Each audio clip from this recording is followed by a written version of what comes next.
ಯಾವಾಗ ದುಡ್ಡಿನ ಅಹಂ ಜಾಸ್ತಿ ಆಯ್ತು ಅವತ್ತೇ ಬಿಟ್ಬಿಟ್ಟೆ. ಒಳಗಡೆ ಆಂಜನೇಯ, ಕೆಂಪಮ್ಮ, ಗರುಡಸ್ವಾಮಿ ಎಲ್ಲ.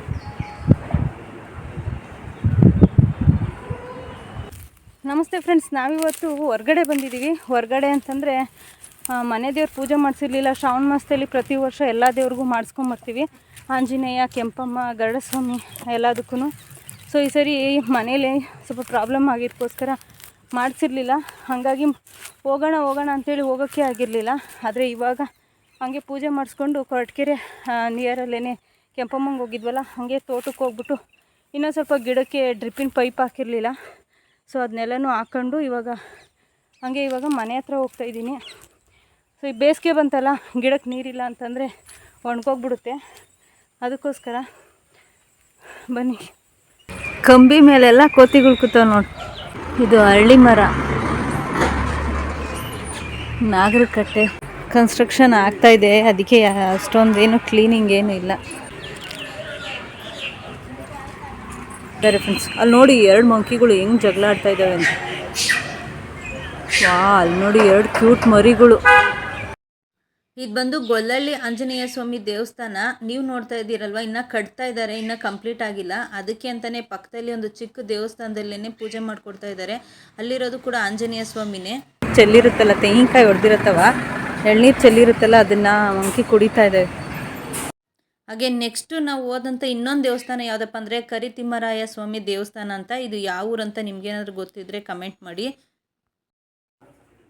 ಈಗ ನೀವಿಲ್ಲಿ ನೋಡ್ತಾ ಇರೋದು ಯಾವುದು ಕೂಡ ಗರ್ಭಗುಡಿಲಿರೋಂಥ ದೇವರಲ್ಲ, ಇದೆಲ್ಲನೂ ಕೂಡ ಮೆರವಣಿಗೆ ದೇವರು. ಸೊ ಹಂಗೆ ಗರುಡ ಸ್ವಾಮಿ ನೋಡ್ತಾ ಇದ್ದೀರಾ, ಗರುಡ ಸ್ವಾಮಿ ಇರುತ್ತವ, ನಾಗದೇವತೆ ಕೂಡ ಇರುತ್ತೆ. ಇಬ್ಬರು ಒಬ್ರಿಗೊಬ್ರು ಕಂಡ್ರೆ ಆಗದೇ ಇದ್ದರೂ ಕೂಡ ಇವರು ಒಟ್ಟಿಗೆ ಕಾಣಿಸ್ಕೊತಾರೆ ದೇವಸ್ಥಾನದಲ್ಲಿ. ಇದ್ರ ಬಗ್ಗೆ ನೀವು ತಿಳ್ಕೊಬೇಕಂದ್ರೆ ಕಾಳಸ್ತಿ ಸ್ಟೋರಿ ನೋಡಬೇಕಾಗುತ್ತೆ. ಹಾಗೆ ಇದು ಬಂದು ತಿರುಪತಿ ವೆಂಕಟೇಶ್ವರ ಸ್ವಾಮಿ ವಿಗ್ರಹಗಳು 3. ಹಾಗೆ ಇದು ಬಂದು ಮೇಯ್ನು ಗರ್ಭಗುಡಿಯಲ್ಲಿರುವಂಥ ದೇವರು ಅಂದರೆ ಕರಿತಿಮ್ಮರಾಯ ಸ್ವಾಮಿ ದೇವಸ್ಥಾನ. ಹಾಗೆ ಪಕ್ಕದಲ್ಲಿರುವಂಥದ್ದು ಲಕ್ಷ್ಮೀ ದೇವಸ್ಥಾನ. ಇದು ದೇವಸ್ಥಾನ ಮುಂಭಾಗದಲ್ಲಿರುವಂಥ ಗರುಡಗಂಬ. ಇದಕ್ಕೆ ಧ್ವಜರಾಜ ಅನ್ನೋ ಒಂದು ಹಿಸ್ಟ್ರಿನೇ ಇದೆ ಈ ಕಂಬಕ್ಕೆ. ತಿಮ್ಮರಾಯ ಸ್ವಾಮಿ ದೇವಸ್ಥಾನಕ್ಕೆ ಬಂದಿದ್ದೀನಿ. ಈಗ ದೇವಸ್ಥಾನದಲ್ಲಿ ಪೂಜೆ ಆಯಿತು. ಮೇಲ್ಗಡೆ ಒಂದು ತಿಮ್ಮರಾಯ ಸ್ವಾಮಿ ಇದೆ, ಇನ್ನೊಂದು ಈ ಶಿಲೆ ಇಟ್ಟಿದ್ದಾರೆ. ತುಂಬ ಚೆನ್ನಾಗಿರೋಂಥ ವಿಗ್ರಹ ನೋಡಿ. ಆ ವಿಗ್ರಹನೇ ಇದು. ನಾವೀಗ ಆ ವಿಗ್ರಹನ ತೋರಿಸ್ತಾ ಇದ್ದೀವಿ. ಹಾಗೆ ನೆಕ್ಸ್ಟ್ ಇನ್ನೊಂದು ದೇವಸ್ಥಾನಕ್ಕೆ ಅಂತ ಹೊರಟ್ವಿ. ಹೋಗ್ತಾ ರೋಡಲ್ಲಿ ತುಂಬಾ ಚೆನ್ನಾಗಿತ್ತು. ನೇಚರಲ್ಲೂ ಬೆಟ್ಟ ಗುಡ್ಡ ಹಾಗೆ ಗಿಡ ಮರಗಳು ನೋಡೋದಕ್ಕೆ ತುಂಬಾ ಚೆನ್ನಾಗಿತ್ತು.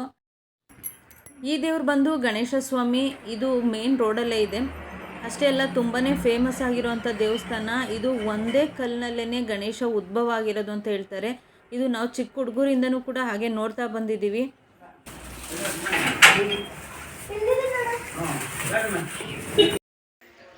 ಹಾಗೆ ನೆಕ್ಸ್ಟ್ ನಾವು ಹೋದಂಥ ದೇವಸ್ಥಾನನೇ ಆದಿಶಕ್ತಿ ಕೆಂಪಮ್ಮ ತಾಯಿ ದೇವಸ್ಥಾನ. ಇದು ನಮ್ಮ ಮನೆ ದೇವರು.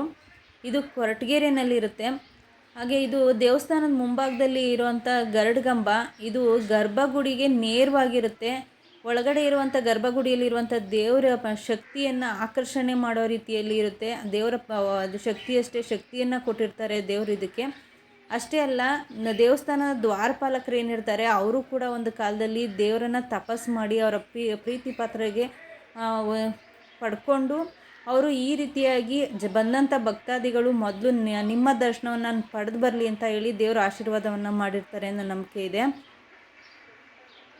ಇವ್ರು ಬಂದು ಒಳಗಡೆ ಇರುವಂಥ ಗರ್ಭಗುಡಿಯಲ್ಲಿರುವಂಥ ಆದಿಶಕ್ತಿ ಕೆಂಪಮ್ಮ ತಾಯಿ. ಇವತ್ತು ಗಂಧ ಮತ್ತು ಅರಿಶಿಣದಿಂದ ಅಲಂಕಾರವನ್ನು ತುಂಬ ಚೆನ್ನಾಗಿ ಮಾಡಿದರು. ಹಾಗೆ ಇವರು ಮೆರವಣಿಗೆ ದೇವರು ಜಲ್ಗೀರಮ್ಮ ಹಾಗೆ ಕೆಂಪಮ್ಮ ಅಂತ ಹೇಳಿ. ಸೊ ಕೆಂಪಮ್ಮ ತಾಯಿ ಅಂತೂ ನೋಡೋದಕ್ಕೆ ತುಂಬಾ ಚೆನ್ನಾಗಿದ್ರು. ಅಷ್ಟು ಚೆನ್ನಾಗಿ ಅಲಂಕಾರವನ್ನು ಮಾಡಿದರು. ಇದು ಗರ್ಭಗುಡಿಯಲ್ಲಿರುವಂಥ ದೇವರು. ಹಾಗೆ ಅಲಂಕಾರ ಮಾಡಿದ್ರಿಂದಾಗಿ ಬೇರೆ ಇಲ್ಲಿ ಹೊರಗಡೆ ಒಂದು ಕೆಂಪಮ್ಮನ ಪೂಜಿಸ್ತಾ ಇದ್ದಾರೆ. ಬಂದಂಥ ಭಕ್ತಾದಿಗಳಿಗೆ ಇಲ್ಲಿ ಮಡ್ಲಕ್ಕಿ ಆಗ್ಬೋದು, ಸೀರೆ ಆಗ್ಬೋದು, ಏನು ಕೊಡ್ತಾರೋ ಅದನ್ನು ಇಲ್ಲಿ ದೇವರಿಗೆ ಇಟ್ಟು ಒಂದು ಪೂಜೆಯನ್ನು ಮಾಡಿಕೊಡ್ತಾ ಇದ್ದಾರೆ. ಹಾಗೆ ಬಂದಂಥ ಭಕ್ತಾದಿಗಳು ಅವರ ಹರಕೆ ಏನಾದರೂ ಇದ್ದರೆ ಅದನ್ನು ಈ ಮೆರವಣಿಗೆ ದೇವರ ಹತ್ರ ದೀಪ ಬೆಳಗೋದ್ರ ಮೂಲಕ ನಮ್ಮ ಹರಕೆಯನ್ನು ಪೂರೈಸ್ಕೊಬೋದು. ಇದು ಬಂದು ಗೊಲ್ಲಳ್ಳಿ ಆಂಜನೇಯ ಸ್ವಾಮಿ ದೇವಸ್ಥಾನವನ್ನು ಕಟ್ತಾ ಇರೋವಂಥದ್ದು. ಈ ದೇವಸ್ಥಾನದ ಹಿಸ್ಟ್ರಿ ನೋಡೋದಾದರೆ ತುಂಬಾ ಹಳೆ ದೇವಸ್ಥಾನ ಇದು. ಹಾಗೆ ಈ ದೇವಸ್ಥಾನ ಬಂದು ಹೊಸ್ದಾಗಿ ಕಟ್ಟಿರುವಂಥದ್ದು, ಇದ್ರ ಪಕ್ಕದಲ್ಲಿತ್ತು ಹಳೆ ದೇವಸ್ಥಾನ. ಹಾಗೆ ಈ ದೇವಸ್ಥಾನಕ್ಕೆ ಡೋರೇ ಇರಲಿಲ್ಲ, ಯಾರು ಬಂದು ಬೇಕಾದರೂ ಯಾವಾಗ ಬೇಕಾದ್ರೂ ಪೂಜೆ ಮಾಡ್ಕೊಂಡು ಹೋಗ್ಬೋದಿತ್ತು, ಅಮ್ಮನ್ನ ನೋಡ್ಕೊಂಡು ಹೋಗ್ಬೋದಿತ್ತು, ಆ ರೀತಿಯಾಗಿತ್ತು. ಸೊ ಯಾರೇ ಒಂದು ಕಳ್ತನ ಮಾಡೋಕ್ಕೆ ಬಂದ್ರೂ ಯಾರೂ ಕದಿಯೋಕ್ಕಾಗಲ್ಲ ಅನ್ನೋ ಒಂದು ಧೈರ್ಯ ಇತ್ತು. ಸೊ ಇವಾಗ ಕಟ್ಟಿರೋವಂಥ ದೇವಸ್ಥಾನದಲ್ಲಿ ಮಾತ್ರ ಒಂದು ಬಾಗಿಲಿಗೆ ಡೋರನ್ನು ಇಟ್ಟಿದ್ದಾರೆ. ಈ ದೇವಸ್ಥಾನದಲ್ಲಿ ತುಂಬ ಗ್ರ್ಯಾಂಡಾಗಿ ಜಾತ್ರೆಯನ್ನು ಮಾಡ್ತಾರೆ, ಸುತ್ತ ಹಳ್ಳಿಯಿಂದ ಸೇರಿ. ಹಾಗೆ ಪಟ್ಟ ಹೇಳುತ್ತೆ ಇಲ್ಲಿ, ಅಂದರೆ ಶಾಸ್ತ್ರ ಹೇಳ್ತಾರಲ್ಲ ಆ ರೀತಿಯಾಗಿ. ಆದಿಶಕ್ತಿ ಕೆಂಪಮ್ಮ ತಾಯಿ ತುಂಬ ಶಕ್ತಿಯನ್ನು ಉಳ್ಳವಳಾಗಿರೋದ್ರಿಂದಾಗಿನೇ ಜನ ಎಲ್ಲರೂ ಕೂಡ ಬೆಂಗಳೂರಿಂದ ಬಂದು ಪೂಜೆಯನ್ನು ಮಾಡಿಸ್ತಾರೆ, ತುಂಬ ನಂಬಿಕೆಯನ್ನು ಇಟ್ಟಿದ್ದಾರೆ. ಹಾಗೆ ಈ ವಿಡಿಯೋ ನಿಮಗೇನಾದರೂ ಇಷ್ಟ ಆಯಿತು ಅಂದರೆ ದಯವಿಟ್ಟು ಲೈಕ್ ಕೊಡಿ, ಹಾಗೆ ನಮ್ಮ ಚಾನಲ್ಗೆ ಸಬ್ಸ್ಕ್ರೈಬ್ ಮಾಡ್ಕೊಳ್ಳಿ. ಊರ ಕಡೆ ಇನ್ನೂ ಏನಾದರೂ ಡಿಫ್ರೆಂಟಾಗಿ ನೀವು ನೋಡೋದಕ್ಕೆ ತುಂಬ ಇಂಟ್ರೆಸ್ಟ್ ಆಗಿರೋವಂಥ ವಿಡಿಯೋ ಸಿಕ್ಕಿದಾಗ ನಾನು ಈ ಚಾನಲ್ಗೆ ಅಪ್ಲೋಡ್ ಮಾಡ್ತಾಯಿದ್ದೀನಿ.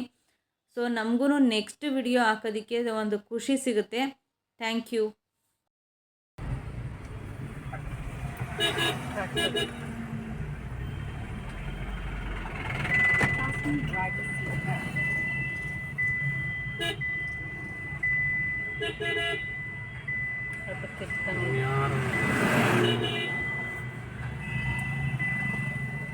ಯಾವ ಊರ್ಲ ನಿಂದು?